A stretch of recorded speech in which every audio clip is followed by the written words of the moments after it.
वेद ने जवाब में सीरियस होकर कहा, बस एक चाल बची है।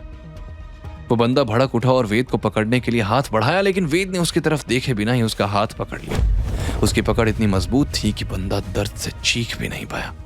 वेद ने अपना आखिरी दांव चला और मुस्कुराते हुए कहा, ये शह और मात। उसने फोन जेब में रखा और बंदे को छोड़ दिया और गाड़ी से बाहर आकर बोला, कहाँ है तुम्हारा बॉस? कौन है ये बॉस? क्या वेद किसी खतरे में था? कियारा की शादी की बात जानकर क्या जाल बिछाएंगे यशवंत और राघव? और वेद कैसे वापस लेगा अपने दुश्मनों से कोड वाली फोटो? वेद ने गाड़ी से उतरकर आसपास नजर डाली तो वहां कम से कम 10 बंदे खड़े थे और एक लंबा चौड़ा नौजवान लड़का आंखों में घमंड लिए उसकी तरफ ही बढ़ रहा था। वेद के सामने रुककर वो ऊपर से नीचे तक उसे देखते हुए बोला, तो वो तू है जिसने सार्थक भाई की गाड़ी का गेट तोड़ दिया? वेद को याद आया कि क्लब के बाहर उसने कियारा का एक फ्रेंड सार्थक की कार का दरवाजा उखाड़ दिया था। उसने भौहें चढ़ाकर पूछा, हाँ तो तुम कौन हो और मुझे यहाँ क्यों बुलाया? उस लड़के ने खुद की तरफ पॉइंट करते हुए हैरानी से पूछा, तुम मुझे नहीं जानता? अभी ये कौन सा अजूबा है जो मुंबई में रहते हुए मुझे नहीं जानता? मयंक लाला। मयंक लाला नाम है मेरा। मुंबई में रहना है तो ये नाम याद होना चाहिए। वेद ने सार्कास्टिक टोन में जवाब दिया, क्यों? तो कोई प्रॉपर्टी डीलर है या राशन कार्ड बनाता है? तब एक लड़का जिसने दोनों कानों में स्टाइलिश इयरिंग स्टड्स पहने हुए थे वो आगे आकर बोला, लाला भाई, इस लड़के में बहुत अकड़ है, आप बोलो तो सीधा इसका इलाज कर देता हूं। वेद ने उस लड़के की तरफ देखा और कहा, ओह अच्छा, आप लोग फ्री में इलाज करवाते हो? बड़े भले लोग हो यार, घर बुलाकर इलाज कर रहे हो। लेकिन मैडम, मुझे छोरियों से इलाज करवाना पसंद नहीं। कोई डॉक्टर आदमी नहीं है क्या? ये सुनकर वहां खड़े लड़कों की हंसी छूट गई, लेकिन सब मयंक के गुस्से भरे चेहरे को देखकर अगले ही पल चुप हो गए। तभी स्टड इयरिंग्स वाला लड़का दांत पीसते हुए चिल्लाया, अबे क्या कहा? छोरी, मैं लड़का हूं, दिखता नहीं क्या?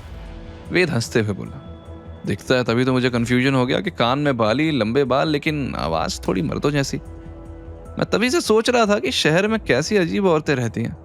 इयरिंग वाले लड़के जिसका नाम विकी था, उसने गुस्से में वेद को थप्पड़ मारने के लिए हाथ उठाया, लेकिन अगले ही पल वेद ने उसके गाल में एक ऐसा झन्नाटेदार थप्पड़ लगाया कि वो घूमते हुए जमीन पर घुटनों के बल गिर गया। उसके एक एक्शन से सारे लड़के सहम गए थे, लेकिन वेद इस बात से अनजान था कि उसके फोन पर इस वक्त मिस्टीरियस मैन का मैसेज आ रहा था। क्या यह मैसेज कोई नया भयंकर तूफान लेकर आने वाला था? क्या लिखा था उस मैसेज में? मयंक गुस्से से बिलबिला उठा। उसके एक इशारे पर उसके गुंडे वेद के चारों तरफ औजार लेकर आ गए। किसी के पास हॉकी स्टिक, किसी के हाथ में बैट तो किसी के हाथ में हंटर था। तभी मयंक लाला का चेहरा गुस्से से लाल हो गया। उसके एक इशारे पर हाथ में हथियार लिए सबने वेद को घेर लिया। फिर मयंक वेद को धमकी देते हुए बोला, तूने मेरे बंदे पर हाथ उठाया, तुझे पता भी है मैं कौन हूं? ये मुंबई मेरा है। I am the only son of कम। लेकिन वो अपनी बात पूरी करता उससे पहले एक ब्लैक कार विला के अंदर आकर रुकी। उसमें से एक अधेड़ उम्र का आदमी उतरा। वो चेहरे पर गुस्सा लिए रौबदार चाल से मयंक की तरफ बढ़ने लगा। उनका गुस्से से भरा चेहरा देखते ही सभी लड़के हथियार छुपाते हुए घबरा कर पीछे हट गए। तब विक्की के चेहरे पर स्माइल आ गई। वो मन ही मन बड़बड़ाया, अब इस वेद की ऐसी पिटाई होगी कि मजा आ जाएगा। उनकी चाल ढाल से पहली नजर में लग रहा था कि वो आदमी कोई ऊंचे ओहदे वाला अफसर है।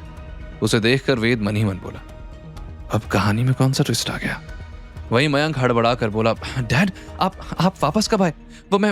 वो आदमी सीधा मयंक पर चिल्लाया, तुम्हारी हरकतों के कारण वापस आना ही पड़ा। तुमने मेरी एब्सेंस में 3 लोगों को मार मार कर हॉस्पिटल पहुंचा दिया, पुलिस को धमकाया, और अब ये किसको उठा लाए? विक्की और बाकी सबके चेहरे के एक्सप्रेशन बदल गए। उन्हें तो लगा था कि वेद की पिटाई होगी, यहां तो मामला ही उल्टा पड़ गया। मयंक ने उन्हें समझाया, डैडी ये तो मेरे दोस्त हैं और प्लीज डॉक्टर ने स्ट्रिक्टली कहा है कि गुस्सा आपके लिए जानलेवा है। ये सुनकर मयंक के डैड भड़कते हुए बोले, तो गुस्सा दिलाने वाले काम क्यों करते हो? और ये कैसे गुंडे मवालियों के साथ घूमते हो तुम क्या इस कमिश्नर गिरीश लाला का नाम मिट्टी में मिलाकर ही दम लोगे क्या? जानते हो कितने लोगों की कंप्लेंट है? I am already dealing with many cases, ऊपर से तुम। लेकिन इतने गुस्से की वजह से गिरीश लाला का ब्लड प्रेशर बढ़ गया और वो लड़खड़ा कर जमीन पर गिर पड़े।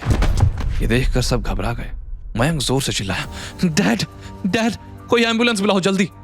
मयंक गिरीश के पास आकर रोने लगा, डैड प्लीज उठिए, आई एम सॉरी, मैं अब आपको कभी गुस्सा नहीं दिलाऊंगा। तब वेद सामने आया और गिरीश की आंखों की पुतलियां चेक करने लगा। मयंक ने चीख कर उसे धकेलते हुए कहा, अबे क्या कर रहा है? गेट आउट ऑफ हियर, तुझसे तो बाद में निपटूंगा।